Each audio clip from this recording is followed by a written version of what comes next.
कहानी के स्टार्ट में हमें एक सुनसान जगह पर घर दिखाया जाता है। वहाँ पर बैंड के कुछ लोग आए थे ताकि वो इस जगह पर रहकर अपना एक नया गाना बना सकें, मगर उनके बैंड का लीडर थोड़ा पागल हो गया था। उस बैंड के लीडर ने अपने सारे साथियों को मार दिया था। उसके बैंड की एक लड़की थी जो अभी तक जिंदा थी और वो अपने आप को बचाने की कोशिश कर रही थी, मगर वो लीडर उस लड़की को भी एक हथौड़े से मार देता है और फिर उसके बाद उस लीडर ने खुद को फांसी लगा ली थी, खुद भी मर गया था। फिर इसके बाद 18 साल बाद की कहानी को देखते हैं, जहाँ पर एक स्टूडियो में बैंड के कुछ लोग थे। इस बैंड के लीडर का नाम डेव था और बाकी जो लोग थे वो कोई ड्रम बजाता था तो कोई गिटार बजाता था। तभी वहाँ पर उनका मैनेजर आता है और उनसे नया गाना मांगता है। कहता है कि बताओ तुमने नया गाना बनाया है या नहीं। मैनेजर बहुत ज्यादा गुस्से में था क्योंकि वो बहुत ज्यादा लॉस में जा रहा था। डेव अपने मैनेजर से कहता है कि फिक्र ना करें, हम बहुत जल्दी एक नया गाना बनाएंगे और वो बहुत ज्यादा मशहूर होगा।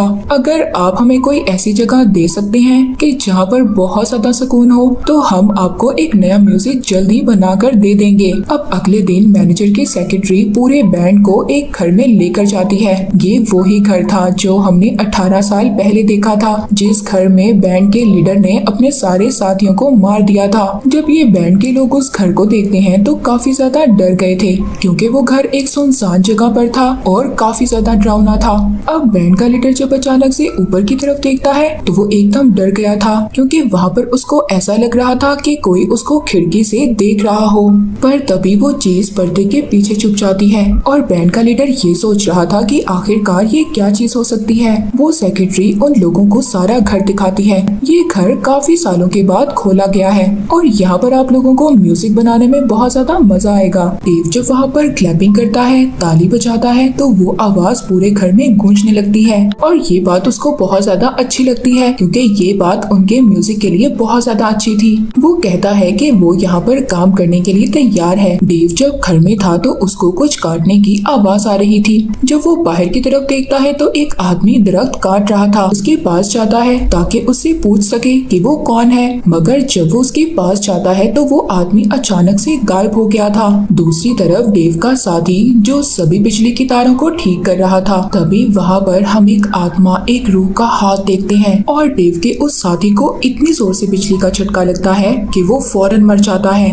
वो सभी लोग अपने उस साथी का ऐसा हाल देखकर बहुत ज्यादा परेशान हो गए थे। कहते हैं कि हमें ये घर छोड़कर चले जाना चाहिए क्योंकि हमें यहाँ पर कुछ भी ठीक नहीं लग रहा। डेव अपने सभी साथियों से कहता है कि हम ऐसे अपना काम छोड़कर नहीं जा सकते। डेव की ये बातें सुनकर सभी उसके साथी मान गए थे और वहाँ पर रहने का फैसला करते हैं। कुछ देर के बाद वो सभी लोग बाहर बैठते हैं खाना खाने के लिए। वहाँ पर डेव बारबेक्यू कर रहा था। तभी डेव को बारबेक्यू में अपने मरे हुए साथी का कटा हुआ सर नजर आता है। वो बहुत ज्यादा डर जाता है। सब उसके ग्रुप मेंबर उसको संभालते हैं। अब अचानक से उसको दोबारा से दरख्त काटने की आवाज आ रही थी। वो इस बार एक औजार लेकर चेक करने के लिए जाता है, पर वहाँ पर तो उनकी नेबर, उनकी पड़ोसन थी जो कि एक लेडी थी। वो लेडी डेव को देखकर ये कहती है कि मैं आपके बैंड की बहुत बड़ी फैन हूँ। वो लेडी ये भी कहती है कि मैं आपके साथ वाले घर में रहती हूँ, अगर आपको किसी भी चीज की जरूरत हो तो आप मुझसे ले सकते हो। इसके बाद डेव अपने साथियों के साथ म्यूजिक बनाने के लिए बैठ गया था, मगर उनसे कोई नई धुन नहीं बन रही थी और वो सभी बहुत ज्यादा परेशान थे। डेव अपने साथियों से कहता है कि प्लीज मुझे अकेला छोड़ दो, मैं अकेले रहकर कोई ना कोई नई धुन बना लूंगा। मगर ये आइडिया भी डेव का काम नहीं आता। उसके दिमाग में कोई भी नया आइडिया नहीं आ रहा था। रात को डेव जब सो रहा था तभी अचानक से उसका दरवाजा खुल जाता है और उसको अपने सामने अपने उसी साथी की आत्मा, रूह नजर आती है जो उसका साथी मर गया था। पर देखते ही देखते वहाँ पर बहुत सारी आत्माएं, रूहें आ गई थी और वो उसके बेड पर चढ़कर उसका पेट फाड़कर उसकी अंतड़ियां खाने लगती हैं। ये देखकर डेव बहुत ज्यादा डर गया था और वो उठकर बहुत जोर से चीख मारता है। ये का सिर्फ एक ख्वाब था। आधी रात को उठकर डेव को भूख लग गई थी। वो अपने लिए खाना ऑर्डर करता है। जब एक आदमी खाने की डिलीवरी देने के लिए आता है तो वो डेव को देखकर बहुत ज्यादा खुश हो गया था और वो कहता है कि मैं आपका बहुत बड़ा फैन हूँ और आप जानते हो मैं भी म्यूजिशियन हूँ, मैं आपको अपना एक सैंपल म्यूजिक दिखाना चाहता हूँ। डेव उसकी इस बात को इग्नोर कर देता है और उसको वहाँ से भगा देता है। इसके बाद वो खाना खाकर दोबारा से म्यूजिक बनाने की कोशिश करता है। तभी उसको वहाँ पर टैप एक नलके में से पानी टपकने की आवाज आती है। जो वो किचन में चेक करने के लिए जाता है तो उस नलके में उसको एक आत्मा नजर आती है। वो बहुत ज्यादा डर गया था। फिर इसके बाद वो घर से बाहर आ गया था ताकि वो खुली हवा में सांस ले सके। वहीं पर उसको एक बेसमेंट नजर आती है। अब जब वो उस बेसमेंट के अंदर जाता है तो पर्दे के पीछे से आवाज आती है। तभी वहाँ उस पर्दे के पीछे उसको एक पुराना म्यूजिक रिकॉर्डर नजर आता है। ये पुराना रिकॉर्डर उसी बैंड का था जो लोग 18 साल पहले इस घर में मर गए थे। जब वो उस रिकॉर्डर को ऑन करता है तो उसमें एक अच्छी धुन थी। वो अब इसको चुराने की कोशिश करता है पर वो रिकॉर्डर अचानक से बंद हो गया था। जब डेव उस म्यूजिक को दोबारा से स्टार्ट करने की कोशिश करता है तो उसको उस म्यूजिक रिकॉर्डर से आवाज आती है कि इस म्यूजिक को तुम पूरा करो। तभी वहाँ पर जो बल्ब लगा हुआ था उसमें खून आने लगता है। तभी वो बल्ब अचानक से फट गया था जिसकी वजह से डेव पीछे जाकर गिरता है। अब उस पर सारी आत्माओं रूहों का असर हो गया था। सारी आत्माएं उसके अंदर चली गई थी। जब वो उस बेसमेंट से बाहर आता है तो तभी उसको उसका एक साथी मिलता है। वो उससे पूछता है कि तुम अंदर क्या कर रहे थे। जवाब देता है कि तुम अंदर मत जाना। अगले दिन डेव अपने सारे साथियों को इकट्ठा करता है और वही चुराई हुई धुन सबको सुनाता है और सब अपने साथियों से ये झूठ बोलता है कि ये धुन उसने बनाई है। डेव के सभी साथी अब उस धुन को बचाने की कोशिश करते हैं। तभी उनका कोई दरवाजा खटखटाता है। उनके घर पर वही लेडी आई थी जिसने उनको बताया था कि वो उनकी पड़ोसन है। वो उनके लिए वहाँ पर मिठाई लेकर आई थी। मगर डेव जब उस लेडी को देखता है तो उसको कहता है कि तुम यहाँ से चली जाओ। मगर तभी डेव का दूसरा साथी आकर वो मिठाई ले लेता है और उस लेडी से कहता है कि तुम डेव की बातों का बुरा मत मानना। वो लेडी जब डेव को गौर से देखती है तो उसको ये बात पता चल गई थी कि किसी आत्मा किसी रूह का असर है।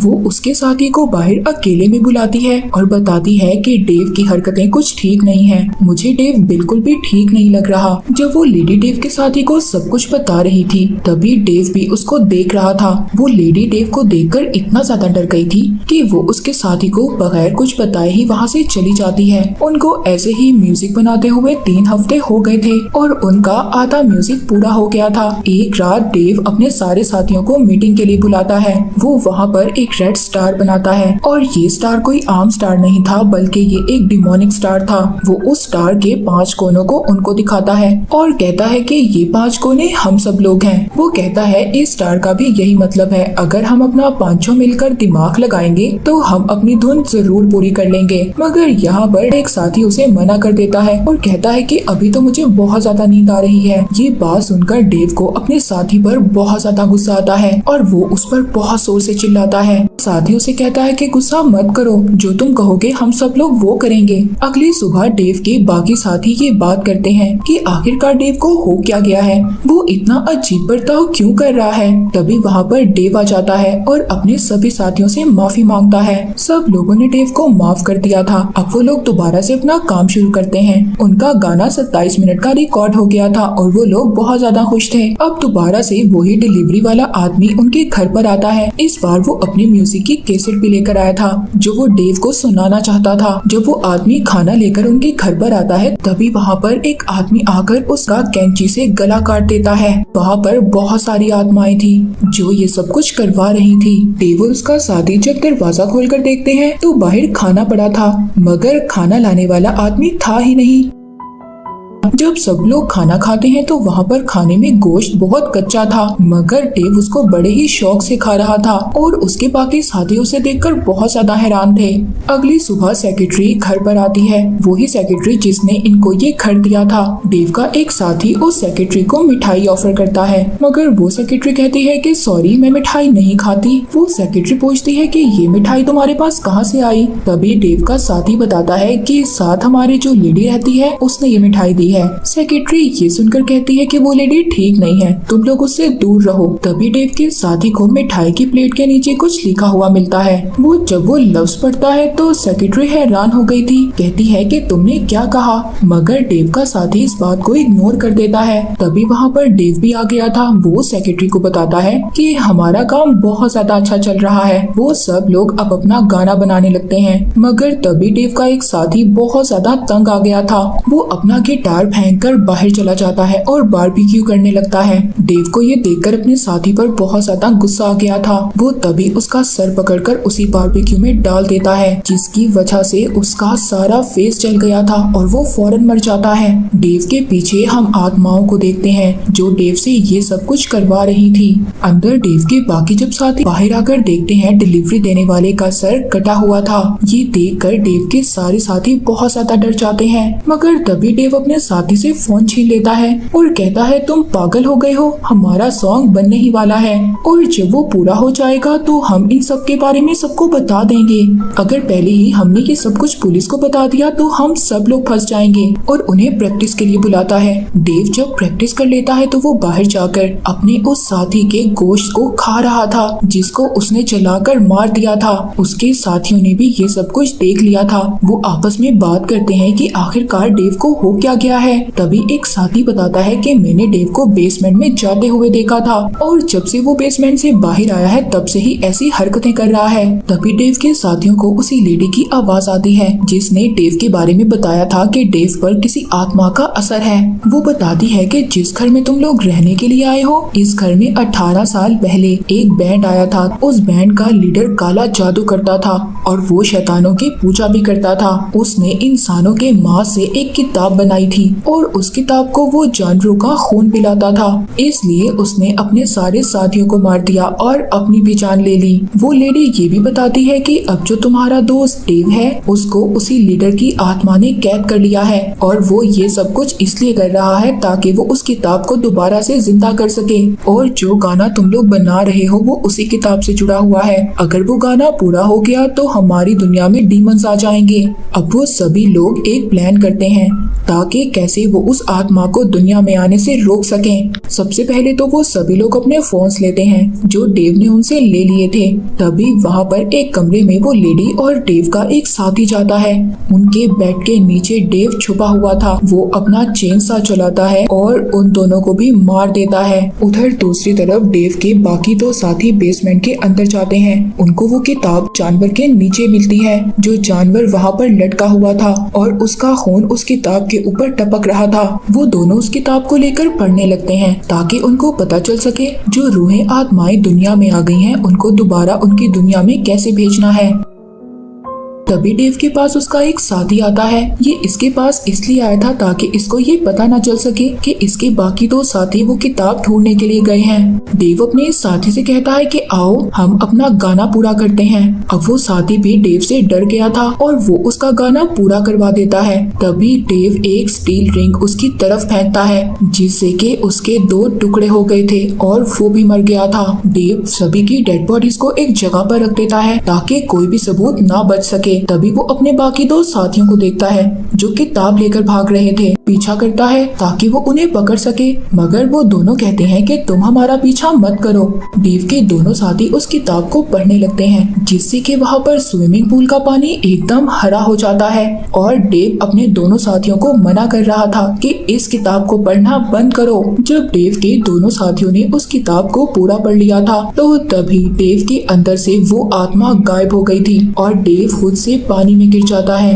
डेव के दोनों साथी उसको पानी से निकालते हैं, मगर डेव को कुछ भी नहीं याद था कि उसके साथ हुआ क्या है और वो वहाँ पर उल्टी कर देता है। उसके अंदर से वो सारा गोश्त निकल रहा था क्योंकि उसने अपने दोस्त को ही मार कर खाया था। पर तभी उसके दोस्त की वहाँ पर आत्मा रूह आ गई थी और डेव अब उससे मुकाबला करता है। वो उसको मारता है। वहाँ पर वो सारी आत्माएं रूहें भी आ गई थी जो 18 साल पहले लोग मर गए थे। वो अब वहाँ पर एक खून इस किताब में डालते हैं जिससे कि सारी आत्माएं अपनी दुनिया में चली गई थी। डेव के बाकी 2 साथी डेव को बाहर ले आए थे और वो उनसे कहते हैं कि तुम यहाँ पर हमारा इंतजार करो, हम अपनी वैन लेकर आते हैं। जब वो दोनों अपनी वैन के पास गए थे तो देखते हैं वैन में तो चाबी ही नहीं लगी हुई थी। डेव का एक साथी वैन के नीचे जाता है ताकि वो वायर से वैन को स्टार्ट कर सके।